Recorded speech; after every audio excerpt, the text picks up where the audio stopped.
Governor Eddie Calvo spoke to Navy Undersecretary Robert Work today and said that DoD should be providing the information that the Senate has been waiting for in order to release funding for the Guam military buildup.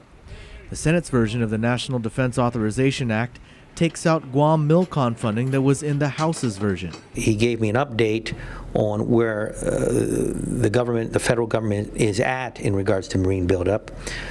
There's an anticipation on June 29th for the independent assessment report to be put forward to Congress.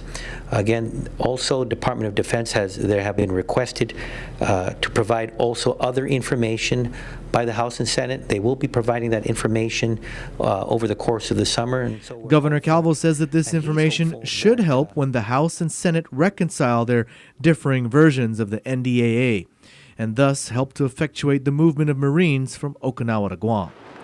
Meanwhile, Undersecretary Work is also pushing for a Guam-China visa waiver. He's pushing forward for an interagency task force, getting the differing agencies that have interest in regards to the visa waiver program, getting them together. And he's given me that commitment that he's going to push forward, and even if it has to go up towards the White House. He will be contacting Secretary Lute, and he will be getting back to me as to when that meeting will occur. The governor also spoke to PNC about his plans to pay out more tax refunds. The bond that was recently sold will only pay about $60 million worth of the over $100 million in tax refunds that are owed for the 2011 tax year. However, Governor Calvo says there is some $33 million in reserve for the 2012 tax year that can be used for refunds as long as it is reappropriated for this year. We do have about $33 million that is currently in reserve to pay out 2012 tax refunds.